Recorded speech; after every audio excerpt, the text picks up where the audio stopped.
House of Representatives intensifies review of tax bills, confirm new army chief. Reps clear 2025 to 2027 fiscal blueprint, set stage for budget rollout. And lawmakers move to tackle power line vandalism. Welcome to the program. I am Victor Azo, and it's great to have you with us. Let's get started.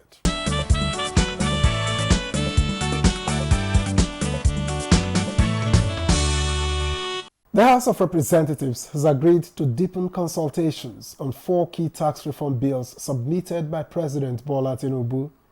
And after more than 2 hours of closed-door session, lawmakers emerged with a consensus to further scrutinize the proposed reforms, emphasizing the need for extensive stakeholder input. However, the House confirmed Lieutenant General Olufemi Oluyede as the substantive Chief of Army Staff, marking a significant step in the nation's military leadership.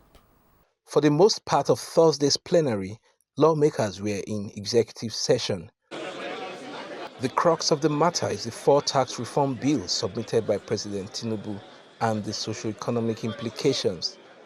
The bills are yet to be listed for second reading and debated in the House, but the leadership says consultations will continue among lawmakers. The agreement that we had in that section was to continue our conversation. So this conversation is going to continue, and when we will have a special section where we'll invite these resource persons to be here in the House to engage us. Thereafter, we'll decide which way to go. The House ad hoc committee that screened Lieutenant General Olufemi Oluyede for the position of Chief of Army Staff gave a stamp of approval that was ratified at the Committee of the Whole. We questioned him on various issues, which included interagency synergy, civilian-military relationships. Our observation, sir, is that General Olatubosun Oluyede is fit and proper and gave a very good account of himself. Meanwhile, the House Committee on Constitution Review says it will hold zonal public hearings to get the inputs of Nigerians on about 161 areas of constitutional amendments being proposed. As a platform to consolidate ideas and strategies for achieving a robust local government framework. The committee is assuring Nigerians that all political parties and interest groups will be carried along in the constitution review process.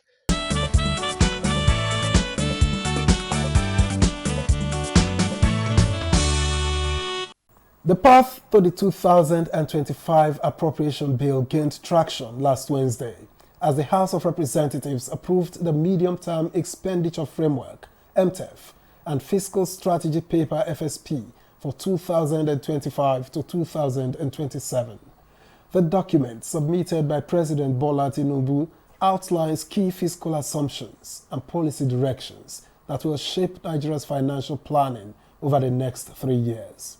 Highlights from the plenary session revealed critical resolutions and fiscal targets that will guide the upcoming budget proposal, setting the stage for Nigeria's economic priorities. The House adopted the projected oil benchmark prices pegged at $75 per barrel for 2025, as well as $76.2 and $75.3 per barrel for 2026 and 2027. Domestic crude oil production for 2025 is projected at 2.06 million barrels per day, GDP growth rate at 4.6%, while the exchange rate is pegged at 1,400 naira to the US dollar for the next 3 years. And to get to this projection level, the operators of the NUPRC gave us the details. As of today, they are above 1.8, they are closer to 2 million. As at yesterday, the production rate was 1.05 barrel. Yesterday, 26. We can look at the facts. These are things that will actually help us in proper planning. We just need to look at the increased victories by our security forces, the huge investments coming up on road infrastructure. It's a working document, it's a work in progress. Even if we pass it today, if there's any need tomorrow for any adjustment, this same House will sit to review and pass it as necessary. Several bills passed second reading, including bills seeking enhanced categorization of the magistrate court. To expand the meaning of judicial office to include the magistrate court in Nigeria.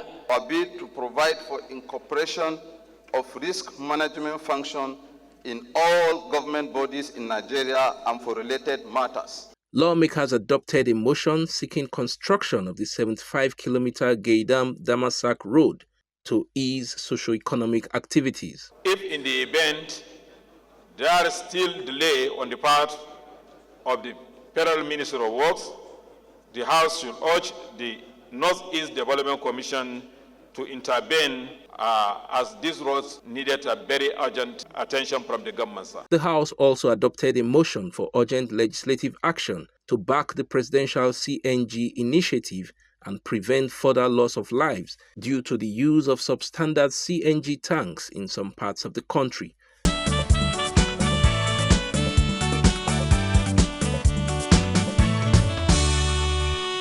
Also at plenary, Victor Abang, representing Boki Ikom Federal Constituency of Cross River State, called for an amendment to the National Park Service Act. He believes granting autonomy to the Okwango National Park will bring significant benefits to the local community. The Okwango Division is part of the Cross River National Park, and it sits on a large expanse of land, and as we speak, most of the administrative decisions are taken in Calabar. And from Calabar to where this national park is about 5 or 6 hours. So we think that the national park that sits in an area of 920 square kilometers is fit and proper to be an independent national park. In fact, some foreign NGOs who wish to come and do business in the national park are often referred to go to Calabar to take permission before they access the national park. And oftentimes they don't come back because of the difficulty and the terrain of the place. So we feel that creating the national park will make for administrative convenience of running the park, and then will help with policing of the park, because there's already pilfering, logging, and so on. But if the headquarters of the park is in Okwango, they will better police it than policing it from Calabar.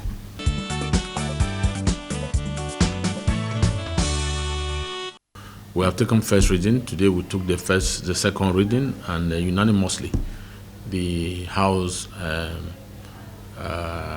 adopted the bill and sent it for part of this for further legislative action, sent to the Committee on Environment to do more work on it, and we are hopeful that the House will find favor with it and pass it into law.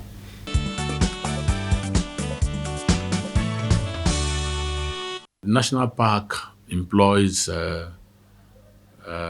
staff from level 1 to 6, and if we do that in our constituency, it means that all the junior staff who work in the park will definitely come from the constituency.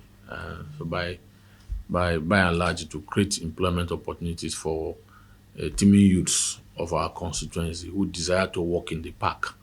Because as it were now, they are, some of them, for lack of doing nothing, they encroach on the park and pilfer some of the park products.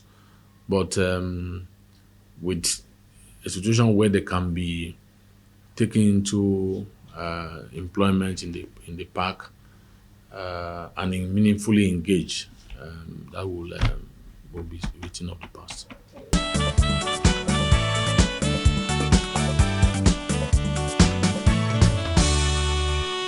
The lawmakers are also tackling the pressing issue of power security, passing resolutions to safeguard the nation's transmission lines from rampant vandalism.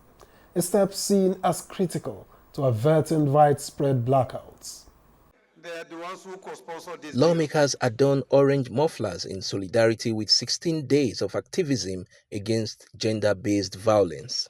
Towing the line of the Senate, the House passed a resolution to invoke relevant constitutional provisions for the removal of the chairman of the Code of Conduct Tribunal, Umar Danladi, over misconduct. Forwarding an address supported by two-thirds majority of the Senate and House of Representatives, which shall be acted upon by the President for the removal of Mr. Yakubu Danladi Umar. The position already taken on bipartisan basis by the Senate should be respected by this salute chamber. Motions to protect electricity transmission lines and resuscitate an abandoned water resources project in Ogun State were adopted. Urge the Federal Ministry of Water Resources and Sanitation to complete the first phase of the regional water resource project at Owiwi in Ewekoro local government area of Ogun State. At Ola Akpata, in Awoda East local government area of Rivers State, some hoodlums went and vandalized a section of the lines. Urge the federal government through the Ministry of Interior to urgently provide adequate security for these transmission towers across the country. While receiving a delegation of the Chinese National People's Congress, Speaker Tajuddin Abbas pledged legislative incentives that will attract more Chinese investments to Nigeria. The House wishes to leverage the APC's expertise to develop legal frameworks that support sustainable infrastructure financing and management, particularly in rail transport and energy. There was advocacy for strengthening of the Nigeria-China Parliamentary Friendship Group for robust bilateral relations.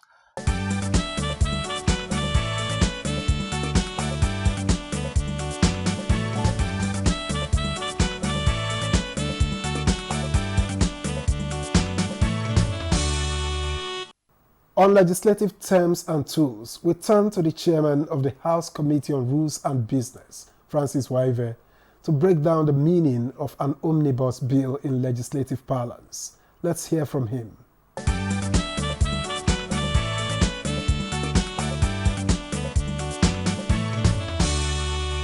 Omnibus bill speaks of a bill that has a package containing several policies. So it's not just dealing with one specific issue.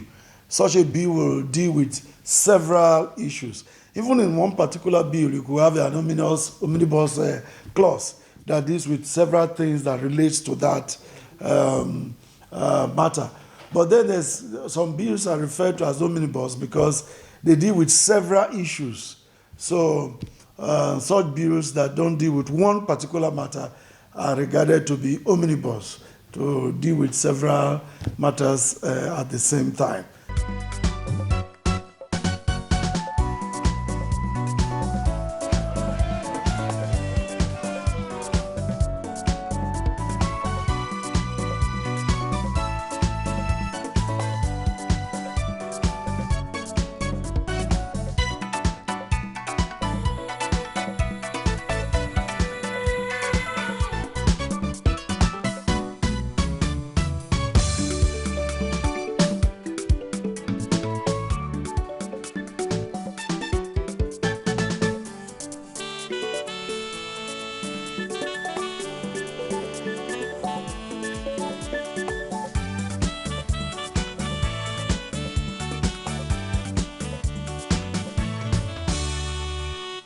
This week on the committee segment, we sit down with the chairman of the House Committee on University Education, Abubakar Hassan Fulata, to discuss recent developments in the education sector.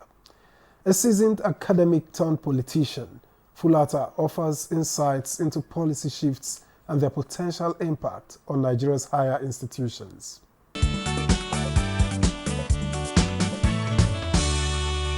The reason they gave was that they have foreign exchange constraints for taking that decision. They didn't say that they are abolishing the program entirely. They said they are just suspending it for foreign exchange constraints. Um, it's a very TED Fund is being also oversighted by an entirely different committee. I thought the more disturbing one is the phasing out of TED Fund itself entirely.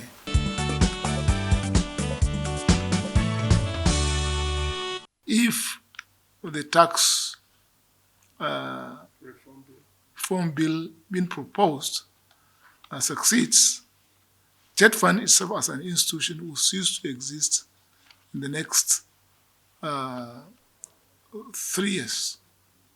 3 years, it will go out of circulation. Instead, to be replaced by this new student loan scheme. So all students may be compelled under the present circumstance to now seek loans under this new scheme to advance their studies. So this decision may also not be unconnected with this new development of conserving funds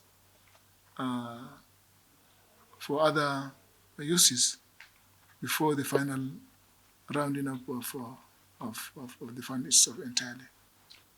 If not for TED Fund, the infrastructural decay in our tertiary institutions will be beyond alarming. The little that is being done virtually across the Federation, the little that is taking place in terms of infrastructure development and revitalization is being handled entirely by the TED Fund.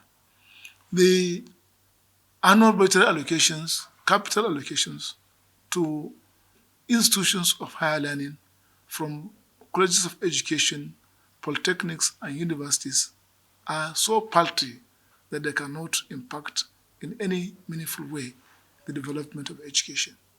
So if TED Fund itself is out of circulation, is abolished, then we don't know really the magnum, the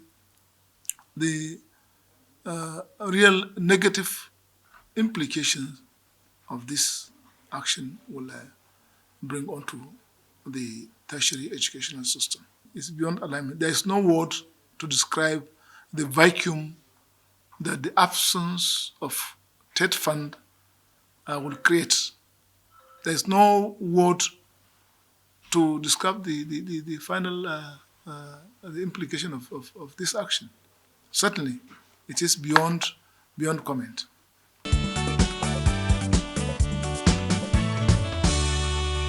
We're waiting for proposals.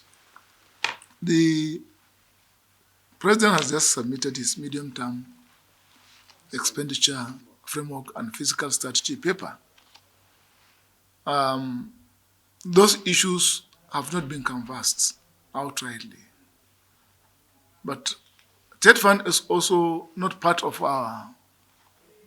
part of the national budgetary, because TED Fund gets its funding from levies. Industries, companies, out of their profit, they are compelled by law to set aside certain amount, certain percentage for TED Fund. So we don't know, maybe there will be a new submission, new policy, or an act as to what is the next. Otherwise, we are going to have a whole lot of problems with the unions. With the absence of TED Fund, a lot of issues will crop up. The vacuum is beyond the ordinary budgetary allocations. But I don't know, maybe it will be supplanted by more allocation, more so that the budget has gone up tremendously. We are now, the increase in the budgetary allocation, budgetary submission proposal It's almost 100%, where Mr. President is proposing about 47.809 trillion, which is almost double last year's appropriation.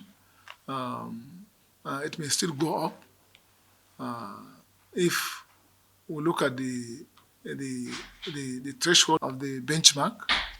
It may be increased, it may be left as it is, but then maybe there might be developments in the foreseeable future that will warrant creation of an alternative institution, or even rescinding this very decision that has been taken.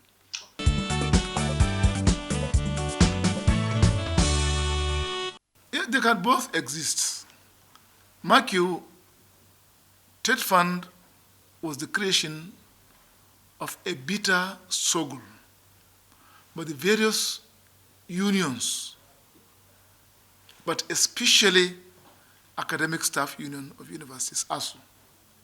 I was part of that struggle in the 90s to create an institution that would take over the responsibility of facilitating infrastructure development in our tertiary institutions. So it's not a mere administrative creation. It was created by the bitter struggle of our union. The student loan fund is a creation of the Mr. President, just to take care of students who cannot afford payment for their scholarships. So they're serving two different purposes. But I don't know, in the wisdom of Mr. President and the executive, maybe they have other plans. But as it is, this in the picture is very gloomy.